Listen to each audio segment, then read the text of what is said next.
السلام عليكم ورحمة الله وبركاته.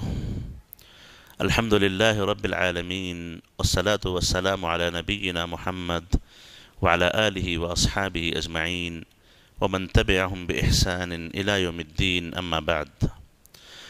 معزز حاضرین، ہم مسلمانوں کی ایک خصوصیت اور امتیاز ہے کہ ہمیں تقدیر پر مکمل ایمان ہے اور ہونا چاہیے. ہم یقین رکھیں، ایمان رکھیں کہ اس سرزمین پر کوئی ایک پتا بھی اپنی جگہ سے ہلتا ہے تو اللہ کی اجازت سے، اللہ کے حکم سے وہ اپنی جگہ چھوڑتا ہے.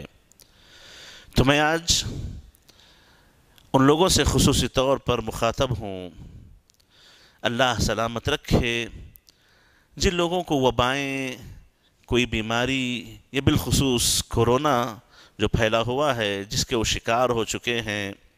سب سے پہلے تو میں ان تمام کے حق میں دعا گو ہوں کہ اللہ تعالیٰ ان کو شفاء کاملہ نصیب فرمائے، اللہ تعالیٰ ان کو صحت عاجلہ نصیب فرمائے. جو کچھ تکلیف انہیں ہوئی ہے یا ہو رہی ہے، یا اللہ محفوظ رکھے ہوگی، اللہ تعالیٰ ان کے لیے اس کو کفارہ بنائے، اللہ تعالیٰ ان کے درجات کی بلندی کا ذریعہ بنائے.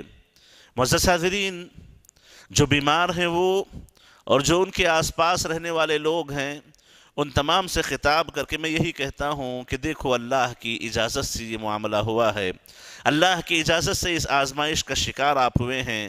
آپ کو صبر سے کام لینا چاہیے، صبر سے آپ کام لیں، کیونکہ آپ کے رب کی اجازت سے چیز ہوئی ہے.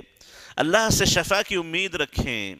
جیسا کہ عام طور پر دیکھا جا رہا ہے کہ کسی کو کووڈ پازیٹیو نکل آئے تو فوری طور پر ایک مایوسی کی لہر دوڑنے لگتی ہے، لوگوں میں ایک مایوسی پھیلنے لگی ہے، مریض اپنے اندر کمزوری محسوس کرنے لگا ہے، اور مریض یہ سمجھنے لگتا ہے کہ شاید ہو سکتا ہے یہ جان لیوا بیماری ہو جائے.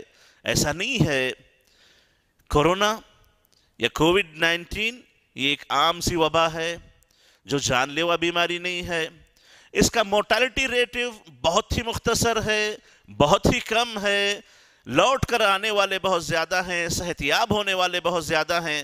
آپ کو ہمیشہ پازیٹیو سوچ رکھنی چاہیے، مثبت سوچ آپ رکھیں، اللہ سے مضبوط امید رکھیں کہ اللہ تعالیٰ آپ کو یقیناً شفا دے گا، صحت دے گا. اور معزز حاضرین، آپ یہاں یہ بھی یاد رکھیں کہ جب کسی کو کوئی مرض یا بیماری لاحق ہو جائے تو اللہ کے نبی علیہ السلام سے شداد ابن اوس رضی اللہ عنہ یہ بات نقل کرتے ہیں کہ اگر کوئی بندہ، میں اس کو کسی آزمائش میں مبتلا کر دوں، وہ حالت ایمان والا بندہ ہو، وہ ہمیشہ میری تعریف میں لگا رہے، کوئی صحت پوچھے تو الحمدللہ کہے، شکایتیں نہ کرے، صبر سے کام لے. تو نبی کریم علیہ السلام فرماتے، حدیث قدسی ہے کہ میں اس کو جب بیماری سے اٹھاؤں گا تو ایسے اٹھاؤں گا جیسے وہ ابھی ماں کے پیٹ سے پیدا ہوا ہو، جس کا کوئی گناہ نہیں ہوتا ہے، گناہوں سے بالکل پاک و صاف کر کے اس بیماری سے اسے اٹھاؤں گا. ایک اور روایت میں آتا ہے کہ نبی کریم علیہ السلام فرماتے ہیں کہ اللہ تعالیٰ نے فرمایا کہ جب میں کسی بندے کو کسی آزمائش میں مبتلا کر دیتا ہوں، اب وہ بندہ کسی دوسرے کے سامنے میری شکایت نہیں کرتا، صبر سے کام لیتا ہے، اللہ کی تعریف کرتا ہے، اللہ کی حمد و ثنا ہی بیان کرتا ہے، تو کہتے ہیں اللہ تعالیٰ کہ میں اگر اس کے خون میں کوئی کمی ہے تو خون، اس سے بہتر خون اسے عطا کروں گا، اچھے خون سے اسے بدل دوں گا. اگر گوشت میں کوئی کمی ہے تو اس کا بہتر گوشت میں اسے بدل دوں گا. چاہے بدن کے جس پارٹ میں، جس حصے میں کوئی کمی ہو، اللہ تعالیٰ اس سے بہتر حصہ اس کو، اس سے بہتر پارٹ اس کو عطا کر دیں گے. یہ اللہ تعالیٰ نے وعدہ کیا ہے. تو یہ امید اللہ سے آپ کو رکھنی چاہیے، یہ امید اللہ سے آپ کو رکھنی چاہیے کہ اللہ تعالیٰ آپ کو یقیناً شفا دے گا، صحت دے گا، صحت سے آپ کو لوٹائے گا.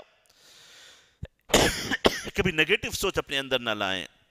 نبی کریم علیہ السلام نے ایک مرتبہ ایک بزرگ کی زیارت کی، عیادت کی، بیمار پرسی کے لیے آپ گئے، دیکھا کہ وہ بخار میں تپ رہے ہیں. نبی کریم علیہ السلام نے کہا کہ لا بأس طہور انشاءاللہ، لا بأس طہور انشاءاللہ. کہنے لگے کہ کوئی حرج کی بات نہیں، یہ جو بیماری ہے، یہ جو بخار ہے، یہ بخار تم کو پاک و صاف کر دے گی، گناہوں سے پاک و صاف کر دے گی، صحت مندی تم کو عطا کرے گی. تو اس بزرگ نے فوری کہا کہ کہاں کا طہور، بل حما تفور علی شیخ کبیر تزیرہ القبور. کہنے لگا کہ یہ کہاں کی شفا کی بات آپ کرتے، پاکی کی یہ کہاں بات آپ کرنے لگے، بلکہ یہ تو ایک ایسے بوڑھے کو بیماری آ گئی ہے جو اس کو قبر تک پہنچا دے گی. تو نبی کریم علیہ السلام نے کہا کہ فنعم اذن، اگر آپ کی سوچ یہی تو ویسے ہی ہوگا، ہوا ویسے ہی.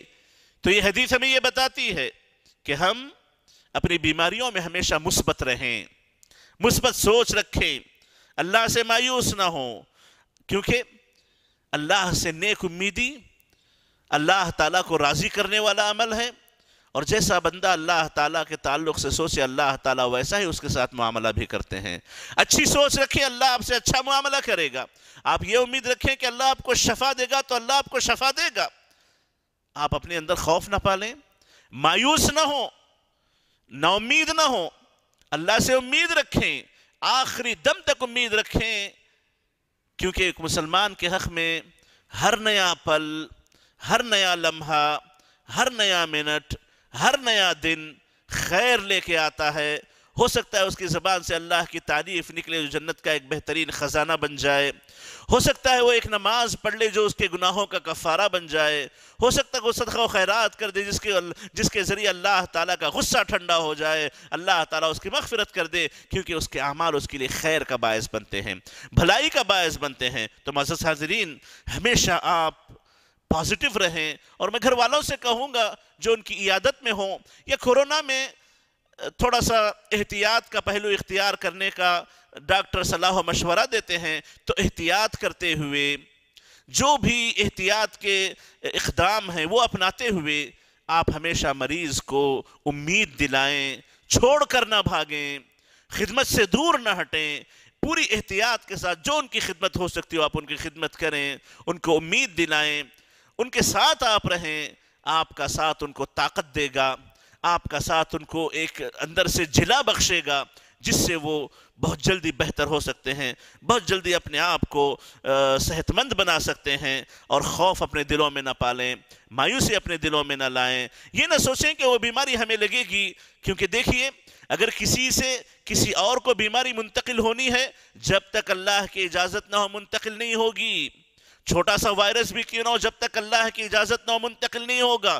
آپ اپنے والد کی خدمت پہ لگے ہیں، والدہ کی خدمت پہ لگے ہیں، بیوی بچوں کی خدمت پہ لگے ہیں جو بیمار ہیں، احتیاط پوری آپ اپنا رہے ہیں، تو آپ اس کے بعد اللہ پر مضبوط بھروسہ رکھیں کہ آپ کو بیماری نہیں لگے گی، آپ کو کچھ نہیں ہوگا. انشاءاللہ آپ کو کچھ نہیں ہوگا، باذن اللہ آپ کو کچھ نہیں ہوگا، اللہ آپ کی حفاظت کرے گا. ہاں یہ بھی آپ کو یاد رکھنا چاہیے کہ اگر کسی بیمار کا کسی دوسرے کو ہاتھ لگ جائے، جیسے کہا جاتا ہے کہ یہ ایسی وبا ہے جو ایک دوسرے سے پھیلتی ہے. یہاں پر ایک بات آپ اپنے ذہن میں رکھیں کہ پھیلتی ضرور ہے لیکن اللہ کی اجازت سے، اور یہ بھی ممکن ہے کہ اگر ہاتھ لگ بھی جائے اللہ تعالیٰ چاہے تو بیماری نہیں پھیلے گی. اس کا یہ مطلب نہیں ہے کہ آپ احتیاط نہ کریں، احتیاط مکمل آپ کریں. اسلام احتیاط کی تعلیم دیتا ہے. احتیاط کے بعد اگر کچھ اونچ نیچ ہو جائے، ہاتھ وات لگ جائے، کچھ ایسی بے احتیاطی غلطی سے ہو جائے، تو آپ خوف دل میں نہ پالیں، یقین وہاں پر اللہ کا مضبوط اور کریں، اللہ پر یقین اور بڑھائیں کہ انشاءاللہ آپ کو کچھ نہیں ہوگا. تو انشاءاللہ آپ کو کچھ نہیں ہوگا. تو معزز حاضرین، اللہ تعالیٰ سے دعا ہے کہ ہماری امت مسلمہ سے جو بھی اس بیماری کا شکار ہیں، اللہ تعالیٰ ان کو شفائے کاملہ عاجلہ اور شفائے تامہ نصیب فرمائے. اللہ تعالیٰ اس بیماری کو ان کے گناہوں کا کفارہ بنائے اور ان کے گھر والوں کی حفاظت فرمائے جو ان کی خدمت پر لگے ہیں. اللہ تعالیٰ ان کی خدمات کو قبول فرمائے اور بقیہ امت کے جو لوگ ہیں اللہ تعالیٰ ان تمام کو اس بیماری سے محفوظ رکھے. آمین. وصلی اللہ وسلم علی نبینا محمد وعلی آلہ وصحبہ اجمعین. والسلام علیکم ورحمۃ اللہ وبرکاتہ.